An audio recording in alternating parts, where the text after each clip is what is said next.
You already know what's wrong with you. That's the problem. You can see the patterns. You catch yourself overthinking. You notice the hesitation, the procrastination, the quiet self-sabotage right as it's happening. And somehow, nothing changes. If anything, it gets worse. Because now, you're not just stuck.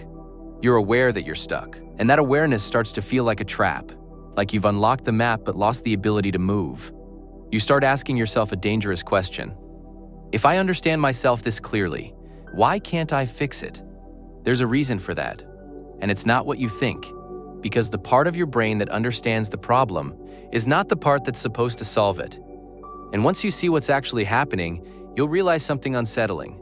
Your self-awareness might be the very thing keeping you stuck. The problem isn't that you don't know enough. It's that you believe awareness leads to change. You think if you analyze your patterns deeply enough, eventually something will click and everything will shift. But your brain doesn't work like that.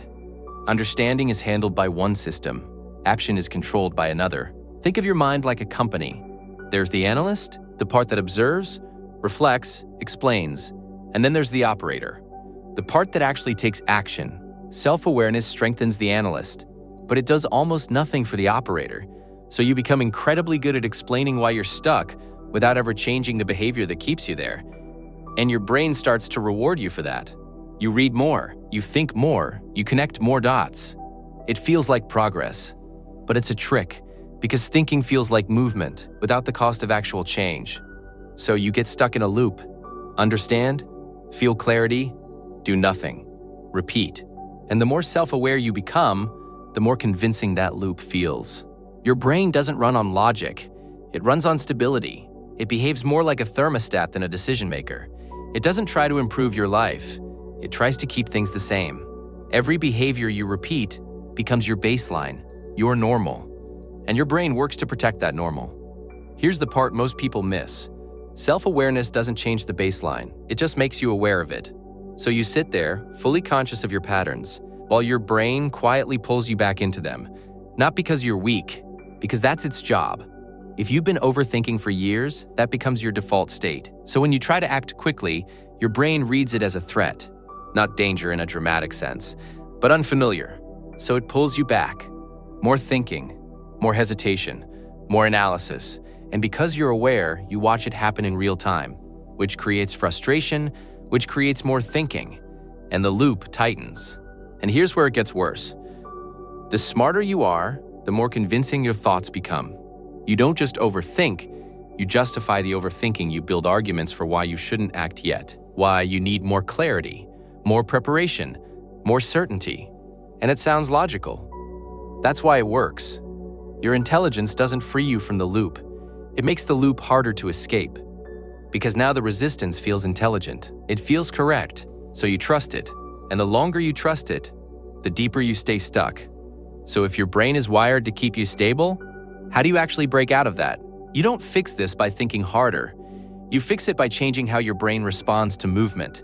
The first step is simple. Interrupt the thinking. Right now, every time you feel resistance, your brain defaults to analysis. So you give yourself a rule. The moment you notice overthinking, you have 60 seconds to act. Open the document, send the message. Start the task. No planning, no refining, just start.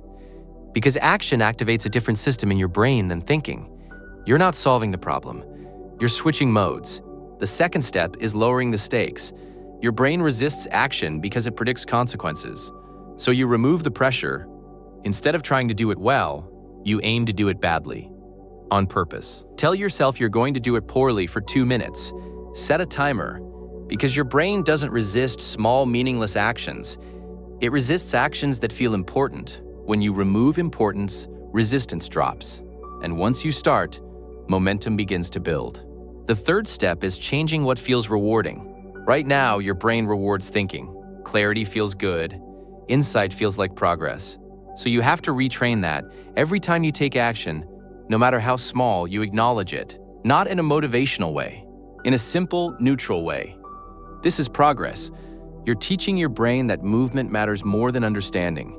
And over time, your baseline starts to shift. Not because you thought differently, but because you acted differently. So why can't you fix yourself even though you understand everything? Because you were trying to solve a behavioral problem with thinking. Awareness showed you the pattern, but it was never meant to break it. You are not stuck because you see too much. You're stuck because you stopped moving, and your brain adapted to that stillness. Self-awareness is a mirror. It shows you what's happening, but it doesn't move you forward. That part requires something simpler: action, even when it feels pointless. Especially then, and once you start moving again, you'll run into something new, not overthinking, but sudden loss of motivation. While your brain pulls energy away the moment you gain momentum, that's the next problem you'll have to understand.